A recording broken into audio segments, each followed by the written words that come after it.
Vamos rápidamente a Casa de Gobierno, conferencia de prensa en estos momentos.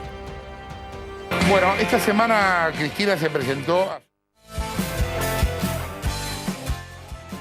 Me gustaría que vean. Bueno, esta semana Cristina.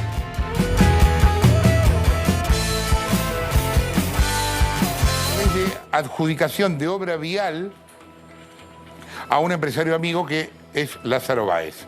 Y descubrió que Lázaro había cobrado millones y millones de pesos por adelantado y por obras que no se hicieron. Vos no tenés una dimensión de la estructura que había armado en esto.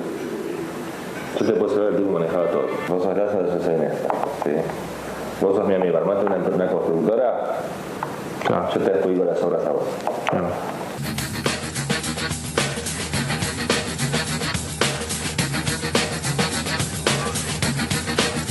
Desde el 2008, esta causa por la cual Cristina Fernández de Kirchner fue condenada finalmente, listo, ya ahora está recontrafirme.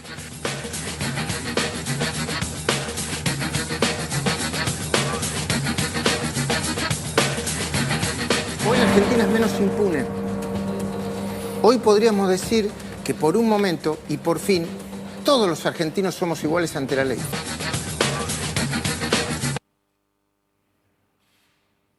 Bueno, para quien no sepa, la causa vialidad, recientemente mencionada en el video que les mostré, es un caso judicial donde se investigaron irregularidades en la adjudicación de obras viales en la provincia de Santa Cruz entre el año 2003 y 2015, es decir, a lo largo de los primeros 3 gobiernos kirchneristas. Entre los principales puntos de la acusación se encuentran la adjudicación de 51 contratos de obra vial con sobreprecios para el contratista Lázaro Báez, dueño del Grupo Austral, el pináculo de un esquema de corrupción por el que recientemente fue condenada a prisión la ex vicepresidente y 2 veces presidente de la Nación, Cristina Fernández o Cristina Fernández de Kirchner. La maniobra fraudulenta, según detalla el fallo de la causa, consistió en la adjudicación de contratos públicos amañados, la ejecución anticipada de adelantos financieros millonarios sin justificación, el abandono de obras sin penalización y las ampliaciones injustificadas de plazos. Es decir, no se construyeron las rutas y la plata, por supuesto, se la quedaban igual. Tanto fue así que en el año 2009 hicieron una maniobra administrativa para inyectarle liquidez a vialidad sin los controles correspondientes. Los mismos jueces de la causa declararon este movimiento como un instrumento para la maniobra criminal destinado a mover recursos de forma opaca. En virtud de todo esto, y particularmente de que este organismo se inventó para simplificar la corrupción, les queríamos comunicar que el presidente Javier Milei, a través de un decreto que se va a publicar mañana en el Boletín Oficial, ordenó el cierre definitivo de la Dirección Nacional de Vialidad, más conocida como Vialidad Nacional, y también de la Comisión Nacional del Tránsito y la Seguridad Vial y la Agencia Nacional de Seguridad Vial. De esta manera se reorganizará la Comisión Nacional de Regulación del Transporte, conocida como la CNRT, que pasará a denominarse Agencia de Control de Concesiones y Servicios Públicos del Transporte y será la autoridad de aplicación en lo que refiere a normas y actos administrativos relacionados a la fiscalización de concesiones viales. Así, el Gobierno dará apertura a la licitación de 9.120 kilómetros de rutas que, tras décadas de despilfarro y corrupción, se vieron degradadas como nunca antes en la historia de nuestro país. Este esquema de adjudicación de la obra pública, que algunos iluminados quisieron vendernos como la corrupción transformadora, generó un agujero fiscal tan grande que destrozó las arcas del Estado, condenando a los argentinos a solventar con sus impuestos servicios cada vez peores, mientras los gobernantes de turno financiaban todo esto con emisión monetaria y, como ya hemos explicado en más de una oportunidad, con su consecuente inflación. Señoras y señores, la corrupción en la obra pública tiene hoy su acta de defunción firmada y la acaba de firmar el presidente de la Nación. En este mismo sentido, el cierre de vialidad nacional se da en el marco de las facultades delegadas incluidas en la Ley Bases y Puntos de Partida para la Libertad de los Argentinos, promulgada hace exactamente un año atrás. Por supuesto, por iniciativa del querido Federico Sturzenegger, quien nos acompaña, ministro de Desregulación y Transformación del Estado, que en unos minutos va a estar hablando también aquí con ustedes. Desde ya que muchas especulaciones se hicieron cuando las facultades delegadas se discutieron en el Congreso. Decían que aprobarlas era inconstitucional, autoritario y antirrepublicano, que atentaba contra la democracia, que le estaban dando superpoderes a un gobierno reaccionario, que solo iban a servir para destruir al Estado, que se vendía el país. Armaron incluso una tendencia en la red social X con el hashtag no a las facultades delegadas. La realidad es que el gobierno del presidente Javier Milei es de los pocos desde la vuelta de la democracia que no solicitó o decretó una prórroga sobre las facultades delegadas. Recordemos que del 2003 al 2015 el kirchnerismo extendió la delegación de las facultades delegadas hasta el fin de sus mandatos. Para el kirchnerismo, extender las facultades delegadas era un mero trámite. Sin embargo, hoy se horrorizan frente a un gobierno que las necesita para reparar el daño que ellos mismos causaron. Son los mismos que miraron para un costado cuando el expresidente Alberto Fernández promovió la Ley de Solidaridad Social y Reactivación Productiva, que declaraba la emergencia pública y también otorgaba poderes especiales al Poder Ejecutivo. Entre los artículos de esta ley se incluía la creación de un nuevo impuesto, el impuesto país, que el gobierno nacional eliminó, como ustedes recordarán, en diciembre pasado.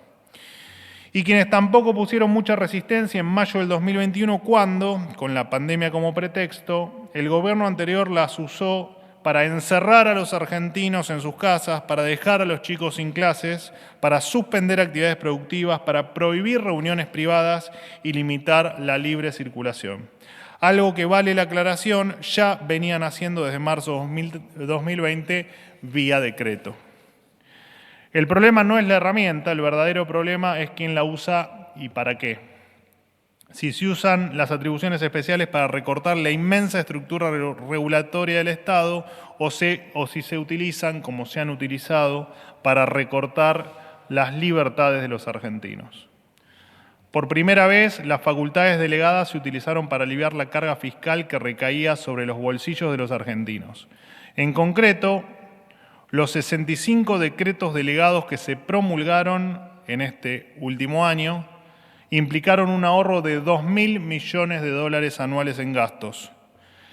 También fue la primera vez que al usarlas el presidente se apegó a la Constitución y respetó la institucionalidad.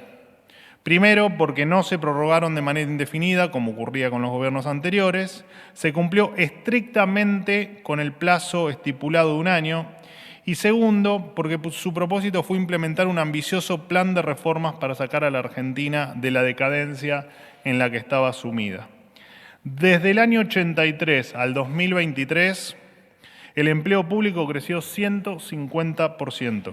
Se crearon 110 organismos y más de 5.500 funcionarios fueron nombrados en áreas descentralizadas. Para tomar dimensión, Aricame, que es el organismo que controla el cannabis, tenía 5 subsecretarios, más de los que tiene, por ejemplo, la Secretaría de Transporte. Y eso es solo para tomar dimensión del desastre que estaban haciendo, que hicieron en el Estado Nacional. A partir de los 65 decretos delegados se hicieron las siguientes modificaciones. Se disolvió la Dirección Nacional de Vialidad, de la que les hablé anteriormente, una organización que se controlaba increíblemente a sí misma. Por algo tuvimos la causa vialidad. Se eliminó la Agencia Nacional de Seguridad Vial, que no podía controlar el tránsito sin el apoyo de las fuerzas de seguridad. Ahora la tarea la realiza Gendarmería, que controla 2,5 millones de vehículos por año y realiza 80.000 puntos de control. Adiós a la Comisión Nacional del Tránsito y la Seguridad Vial y de la Comisión Nacional Reguladora del Transporte, la CNRT, que había quedado prácticamente sin competencias con la desregulación del transporte interjurisdiccional de pasajeros. Las funciones de control de trenes y servicios públicos pasarán a la Agencia de Control de Concesiones y Servicios Públicos del Transporte. Se unificó la gestión administrativa, financiera y jurídica de 5 hospitales nacionales, Sommer, Posadas, Carrillo, Bonaparte e INAREPS, constituyendo la Administración Nacional de Establecimientos de Salud.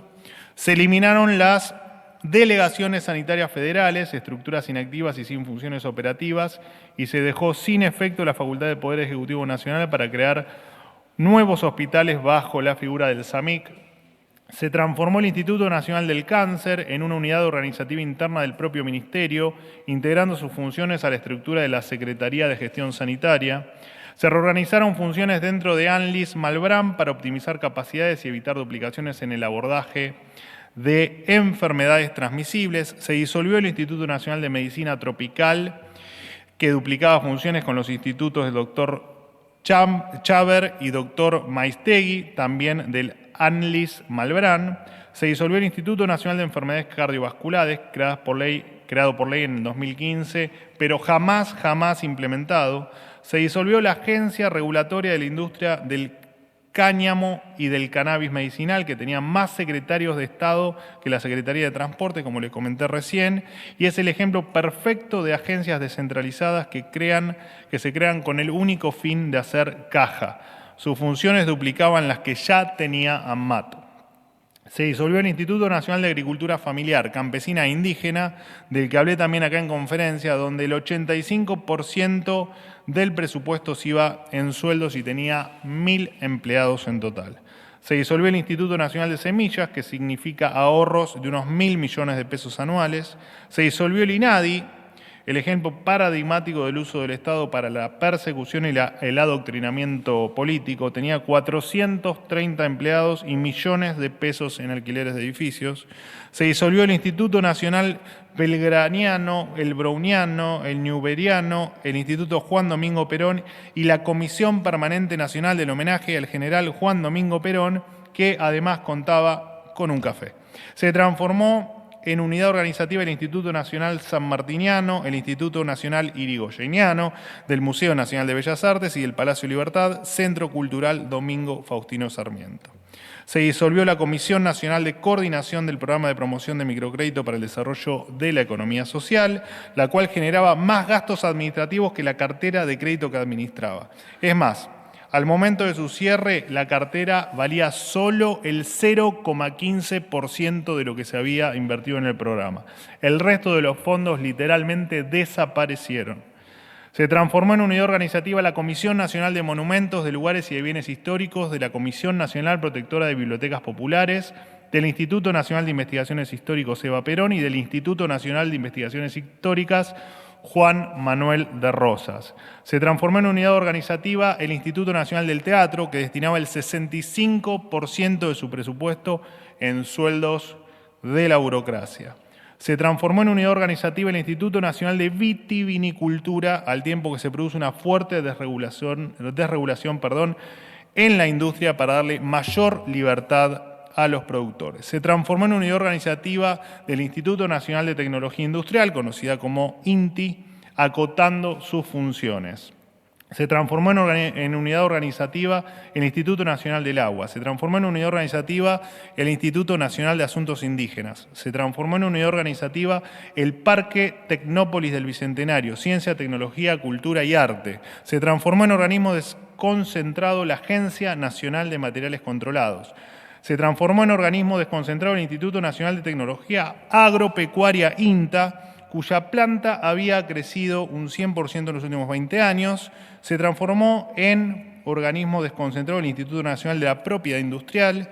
Se transformó en organismo desconcentrado al Banco Nacional de Datos Genéticos. Se transformó en sociedad anónima al Banco Nación. Se fusionó el Museo de Sitio ESMA y del Archivo Nacional de la Memoria en el Centro Internacional para la Promoción de los Derechos Humanos. Se fusionó el Instituto Nacional de Prevención Sísmica en el Servicio Geológico Minero Argentino, concentrando en un único organismo a los profesionales de la misma especialidad. Esperen que recién empiezo. Se fusionó el Ente Nacional Regulador de la Electricidad y del Ente Nacional Regulador del Gas, constituyendo el Ente Nacional Regulador del Gas y de la Electricidad. Se reorganizó la Junta de Seguridad en el Transporte, cambia sus funciones y su denominación a Agencia de Investigación de Accidentes e Incidentes de Aviación. Se adecuó la Unidad de Transformación Financiera, la UIF, a los estándares exigidos por el Grupo de Acción Financiera Internacional, conocido por ustedes como GAFI. Se eliminaron los créditos ANSES para que el Estado no regale la plata de los jubilados a tasas irrisorias con fines políticos. Se desregularon las obras de arte, donde se eliminó un trámite para ver si el Estado tenía la facultad de comprarte una obra de arte que quisiera sacar del país, facultad que, dicho sea de paso, nunca se usó en 30 años, nunca se usó en 30 décadas. Se desreguló el transporte automotor de cargas, entre ellos el ruta, un trámite inútil que llevaba tiempo y dinero. Se eliminó el pedido de libre deuda a obras sanitarias, deudas que, según me acabo de enterar, muchas no superaban los 1.000 pesos. Se eliminó el registro de constructores diseñado para corromper y repartirse la obra pública entre los amigos del poder. Se simplificó el mercado de autopartes. Se eliminaron trámites innecesarios que limitaban la competencia en servicios digitales. Se eliminaron las jornadas obligatorias de educar en igualdad. Se eliminó el Fondo Nacional para la Construcción de Viviendas de Servicios del Personal Militar. Se transformó la Casa de la Moneda, otro antro de corrupción e ineficiencia kirchnerista. Se autorizó la privatización de Intercargo, de corredores viales y de Energía Argentina Sociedad Anónima. Se eliminaron capas de programas, capacitaciones, registros y promociones de la ley PYME. Se eliminaron se liberaron las importaciones para ciencia y tecnología. Se derogaron los regímenes de promoción de la ganadería ovina y de las llamas, del gusano de seda, de la actividad caprina, ganadería bovina en zonas áridas y semiáridas, búfalos de agua y producción algodonera. Y cuando todo esté promovido, nada lo estará.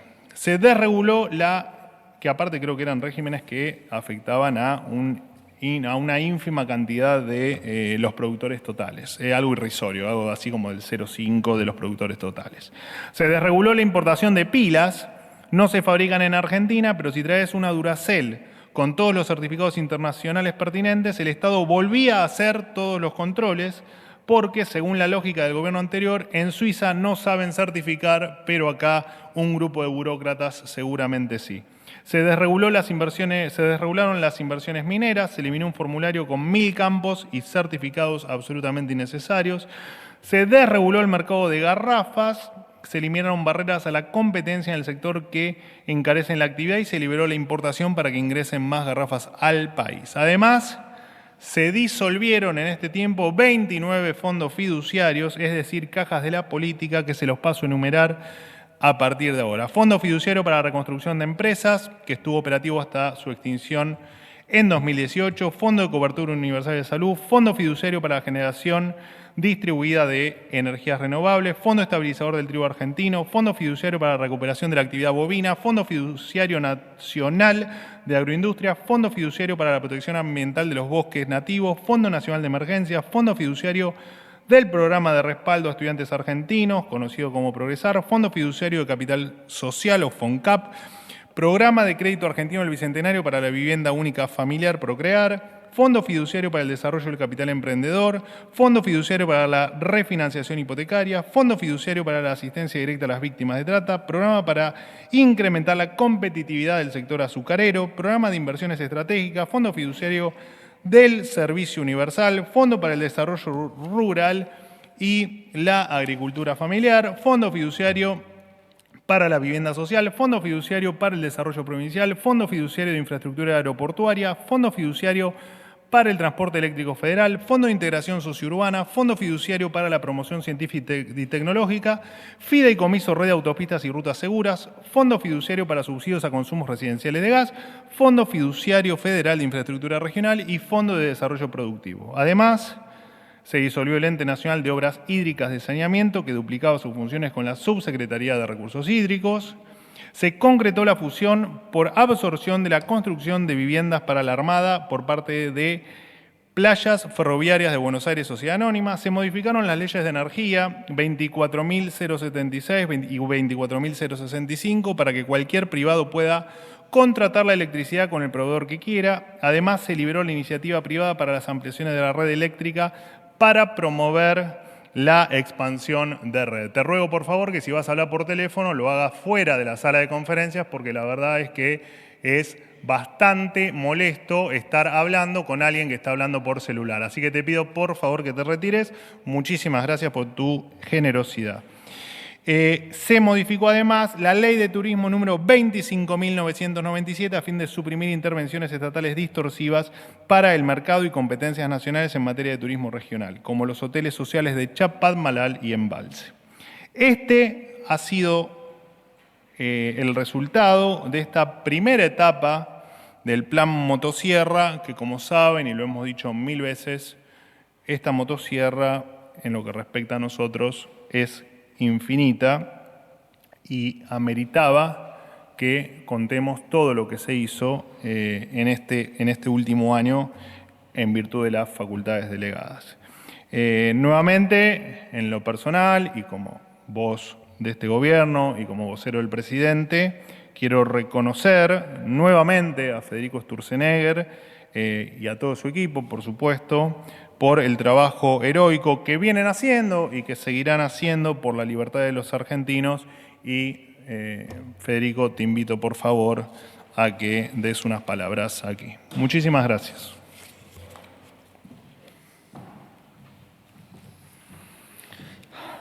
Bueno, muchas gracias.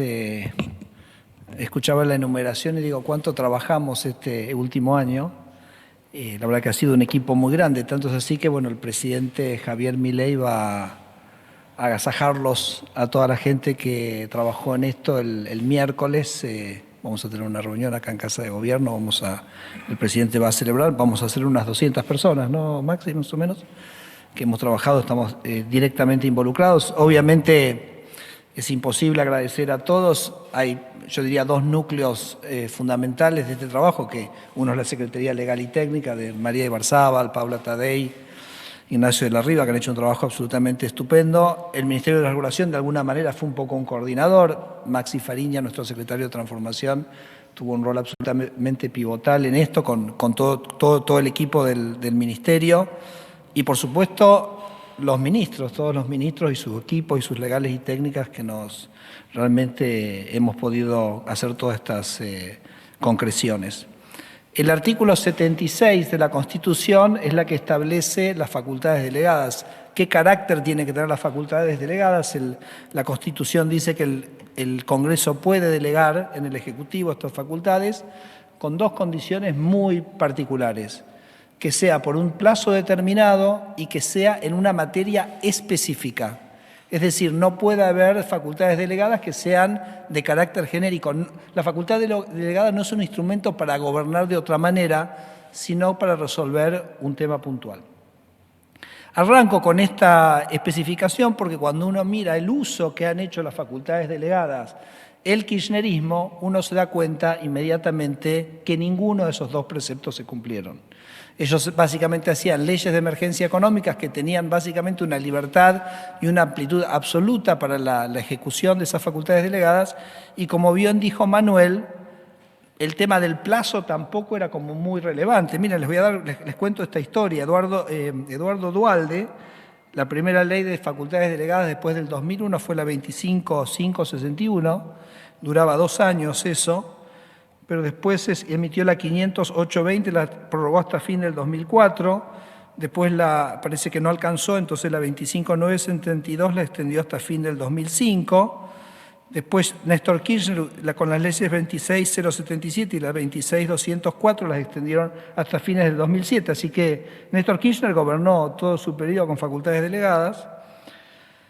Y después Cristina promulgó e impulsó las leyes 26339, 26456, 26563, 26729, 26896 y 27200 que extendieron estas facultades en cada año de sus mandatos y hasta el fin del 2017, cuando Mauricio Macri decide finalizar con esto. Entonces también Cristina Kirchner operó durante toda su presidencia con facultades delegadas. Es decir, que para ellos era una forma de gobierno, no era una delegación que hacía el Congreso. Por supuesto, el Congreso se las daba de vuelta, ¿no? Que es una interpelación propio al Congreso. Y después, como decía, eran facultades muy amplias, entonces podían cambiar los contratos, podían establecer regímenes nuevos para los depósitos o para cualquier cosa. Y eso es un poquito la historia que tenemos. Las facultades delegadas de la Ley 27.742 fueron planteadas por el presidente Milei y por el equipo con una intención y una modalidad totalmente diferente. Lo primero es que fue por un año, porque el presidente Milei no quiere gobernar con facultades delegadas, pero sí quería tener un plazo de tiempo en el cual impulsar y acelerar su programa de reformas económicas. Entonces, para nosotros el plazo no nos genera ninguna ansiedad, siempre lo dijimos hace mucho tiempo, no vamos a buscar prorrogar como se hacía el kirchnerismo, porque tuvimos un año, teníamos un plan, había que hacer algo, lo hicimos, y entonces ahora la democracia sigue funcionando sin que el gobierno necesite este instrumento. Y lo otro es que fue una definición muy estricta sobre lo que estas facultades delegadas le iban a delegar al Poder Ejecutivo, que está contenido en 5 artículos de la Ley de las Facultades Delegadas, el artículo 3, 4, 5, 161 y 162, que ahora en un minuto voy a explicar cada uno qué era lo que era. Es un recorrido, como dijo Manuel, de 65 decretos, empieza con un símbolo, termina con un símbolo. Empieza con el INADI, que como bien dijo Manuel, es para nosotros la representación más clara del uso político del Estado y usar el Estado para imponer una visión ideológica a los argentinos, y termina con Vialidad, que es el ícono de la corrupción kirchnerista. Así que bueno, arrancamos. En el medio está todo lo que Manuel les contó. Y eso que les contó Manuel se encuadra básicamente en 4 temáticas. La primera es el artículo 3, uno de los artículos centrales de la ley base es el artículo 3, que tiene 2 incisos, el A y el B. El inciso 3A nos permite eliminar funciones que pensamos que son obsoletas, que son innecesarias, cambió el mundo, se reorganiza el Estado. Entonces el 3A, por ejemplo, se usó para la refuncionalización de las fuerzas de seguridad, para discusiones que hemos estado teniendo en los medios últimos, el INB, el INTA, el INTI, etc.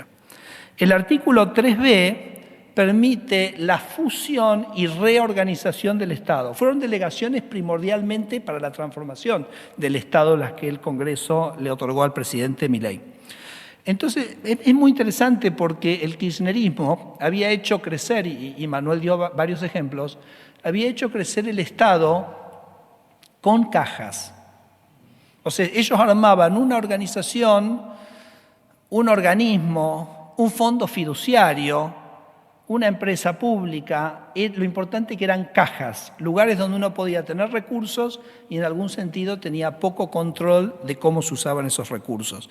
Entonces ustedes habrán visto que Manuel mencionó varias veces, se centralizó tal cosa, se desconcentró tal cosa, porque estábamos transformando organismos que son descentralizados, que pueden cobrar, que pueden, inventar trámites, cobrar por esos trámites, conseguir dinero a partir de eso, lo cual para nosotros también generaba una inflación de trámites, porque estos organismos se veían compelidos a inventar trámites para poder financiarse. Bueno, cuando uno lo lleva a la administración central, cuando uno lo transforma en desconcentrado, esa potestad la pierde el organismo, es decir, pierde la capacidad de hacer caja con el Estado.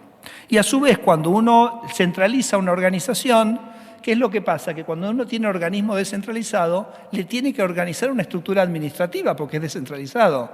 La estructura administrativa de un organismo descentralizado es la misma de un ministerio.